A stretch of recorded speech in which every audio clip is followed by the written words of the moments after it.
Nah, kita akan mempelajari slide tentang kelenjar pada organ seks wanita ya. Kita sudah mempelajari pada pria, sekarang pada wanita.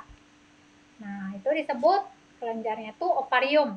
Nah, ovarium ini itu menghasilkan sel ovum, sel telur gitu ya.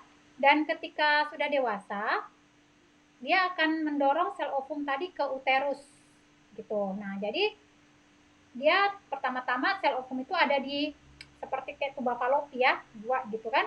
Nanti ketika sudah matang, dia akan berjalan ke uterus, ke rahim. Nah, ketika di rahim inilah nanti kayak siap untuk dibuahin gitu. Misalnya ada sel sperma yang datang, nah dia tuh udah posisinya itu udah di uterus. Nah, gitu ya. Nah, pada anterior pituitary, kelenjar pituitary, bagian dari kelenjar adrenal, sistem kelenjar adrenal yang ada di kepala gitu ya, yang ada di otak. Nah, itu bagian depannya itu dari pituitari itu akan menghasilkan namanya gonadotropin. Nah, gonadotropin ini adalah seperti hormon, baik juga ada juga pada pria dan juga ada pada wanita gitu ya, dan fungsinya sama. Dan gonadotropin yang dilepaskan ini ke aliran darah itu ketika hormon kewanitaan sedang di bawah level gitu. Jadi ketika hormon wanita misalnya estrogen gitu ya, atau progesteron gitu. Nah, si estrogen misalnya atau progesteron itu di bawah level tidak dihasilkan, tidak sesuai dengan levelnya gitu ya. Nah, maka si anterior pituitary ini dia akan menghasilkan hormon gonadotropin. Nah, gonadotropin ini dilepaskan ke aliran darah gitu ya, supaya apa? Mensupport ya hormon estrogen atau progesteron atau testosteron pada pria gitu. Nah, mensupport gitu ya supaya ya tetap berfungsi dengan baik gitu. Tetapi kalau misalnya hormon wanita estrogen dan progesteron pada dosis yang wajar, yang stabil, maka si gonadotropin ini tidak dilepaskan. Jadi dia dilepaskan ketika dia melihat ini hipoaktif nih atau jumlahnya sedikit. Nah, makanya si gonadotropin ini dilepaskan. Jadi dia seperti cadangan ya. Nah, interaksi gonadotropin dan hormon yang dihasilkan ovarium. Nah, kalau gonadotropin kan dihasilkan pituitari, sedangkan estrogen dan progesteron itu dihasilkan oleh ovarium ya. Nah, ketika mereka berinteraksi itu akan membentuk namanya siklus wanita gitu ya, misalnya ovulasi gitu kan, proses pembuatan ovum, lalu nanti ketika tidak dibuahin gitu kan, nanti terjadilah menstruasi. Nah, menstruasi ini yang menyebabkannya siapa? Hormon estrogen gitu, karena ya asam gitu kan, hormon asam. Kalau progesteron kan dia sifatnya alkali, sedangkan estrogen sifatnya asam, dan dialah yang dalam dosis yang tepat, nah dialah yang menyebabkan ya kita itu bisa mengalami siklus menstruasi gitu kan.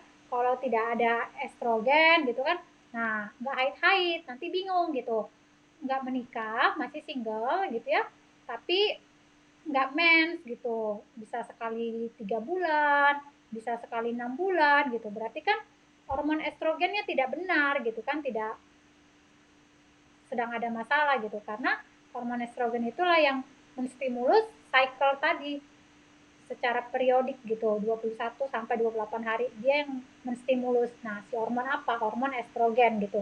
Makanya adanya menstruasi. Nah, lalu dia juga yang interaksi antara gonadotropin dan hormon tadi gitu ya. Si estrogen dan progesteron itu menghasilkan perubahan pada payudara gitu kan. Perubahan ya payudara kayak dari remaja menjadi dewasa itu ukuran payudaranya kan berubah gitu ya, menjadi lebih besar gitu size-nya, tapi nggak sampai lebih dari kewajaran gitu, enggak.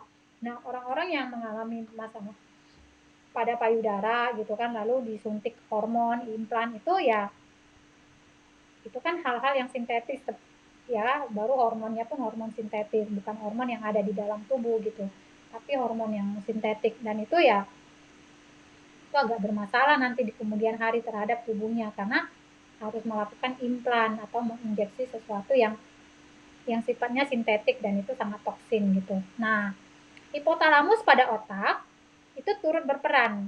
Nah, hipotalamus pada otak itu turut berperan bersama pituitari untuk menghasilkan hormon gonadotropin ini. Jadi satu organ seks, dia bekerja sama dengan organ otak dan bagian hipotalamus bekerja sama dengan kelenjar pituitari. Untuk apa? Untuk menghasilkan hormon yang diperlukan wanita untuk reproduksi, baik estrogen maupun progesteron gitu ya.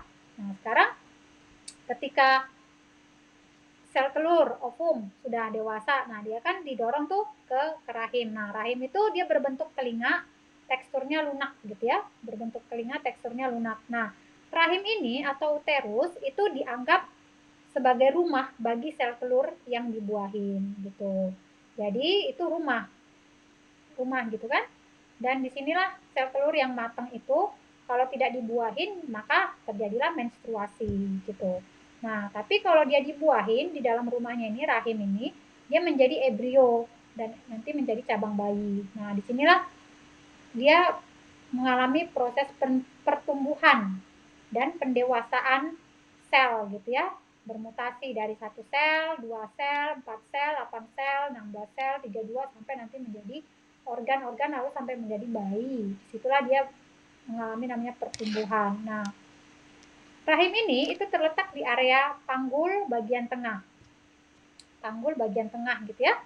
Lalu terdapat tuba falopi sebagai jalur sel telur dari ovarium ke rahim gitu. Jadi ovarium tadi itu kan di pinggir-pinggirnya itu ya, kayak saluran gitu. Nah, jadi tuba falopi itu sebagai jalurnya, jembatannya dari sel telur itu berjalan dari ovarium sampai ke rahim. Nah, lalu kita belajar bahwa mens, siklus bulanan itu dari ovulasi yang ditrigger oleh hormon estrogen gitu. Jadi hormon estrogen ini bersifat asidosis, bersifat asam. Nah, dia dibutuhkan dalam level tertentu untuk men-trigger terjadinya menstruasi gitu ya. Tapi kalau terlalu banyak estrogen, terlalu banyak asam dan tubuh kita sudah sangat toksik, nanti ini menstruasinya bisa berhari-hari terus menstruasi terus gitu.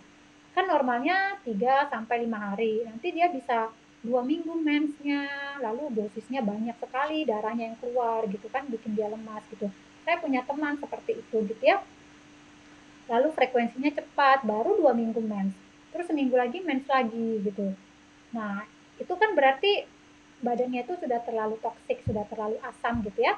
Sehingga hormon estrogen ini sangat hiperaktif. Kalau tadi ya pas kita belajar di bagian ovarium gini ya, ketika gonadotropin tidak berinteraksi dengan baik dengan hormon yang dihasilkan ovarium, maka menstruasinya ini ya bisa sesekali gitu, sekali 3 bulan, sekali 6 bulan gitu ya, karena hipoaktif gitu. Tapi ketika dia menjadi hiperaktif, ya menstruasi bisa 10 hari, 14 hari, itu sangat kasihan sekali. Berarti sangat asam. Estrogen itu kan asam, terus darahnya juga tubuhnya udah asam gitu.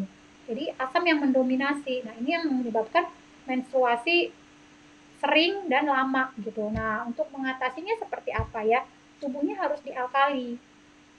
Tubuhnya harus dialkali gitu ya. Karena itu udah nggak normal, nggak wajar gitu. Karena ya si estrogen ini kan hormon yang asam, yang sifatnya asidosis, asid gitu kan, sedangkan progesteron yang alkali. Nah, dia hanya perlu sedikit gitu, nggak perlu banyak. Nah, dia sedikit untuk apa? Men-trigger supaya siklus itu terjadi. Lalu lunturlah itu sel telur kan, dibuangkan luruh dan terjadilah menstruasi. Dan itu juga perlu misalnya untuk ya rambut kalau udah asem gitu kan, banyak udah terlalu asam ya perlu akan hormon estrogen dia rontok gitu kan, rontok. Nah, itu perlu gitu. Kenapa? Supaya ya rambut yang baru tuh muncul lagi, ada space gitu dan makin bertumbuh banyak. Nah, kerontokan itu disebabkan oleh apa? Hiperaktif hormon estrogen dan juga ya masalah-masalah hormon tiroid yang tidak berfungsi, hipoaktif atau segala macamnya. Itu adalah yang menyebabkan ya kadang kalsium yang kurang, tidak terutilisasi dengan baik oleh si kelenjar tiroid. Nah, itu menyebabkan hair loss juga kan, dan itu yang terjadi ya, terus ditambah badan kita juga sangat asam gitu kan. Nah, itu yang menyebabkan ya kerontokan rambut juga, lalu siklus menstruasi yang tidak benar dan sangat sakit ketika harus menstruasi sangat nyeri, lalu lama dan sering. Nah, itu kan berarti estrogennya terlalu mendominasi. Nah, kita melihat ya bahwa Tuhan itu memberi hormon estrogen, memberi hormon progesteron, dan yang harusnya mendominasi itu adalah si progesteron gitu. Dan dia sifatnya alkali. Nah, tapi Tuhan berikan si hormon estrogen ini, yang asam ini untuk ya dalam jumlah yang kecil, tidak mendominasi, sehingga apa terjadilah siklus bulanan. Dan siklus bulanan ini yang membuat kita ya cara Tuhan untuk membersihkan rumah, membersihkan uterus. Nah, kalau kita tidak pernah membersihkan uterus kita, berarti kan tidak mens gitu ya, tidak terjadi mens dalam siklus yang normal. Berarti itu kan masalah. Berarti rumah kita itu tanda kutip nih kotor, nggak pernah dibersihin. Nah, melalui siklus mens ini itu adalah cara Tuhan membersihkan rumah. Dikeluarin tuh sel ovum yang sudah tua, yang nggak dibuahin gitu, itu harus dikeluarin gitu, karena nanti akan terbentuk lagi sel ovum yang baru gitu.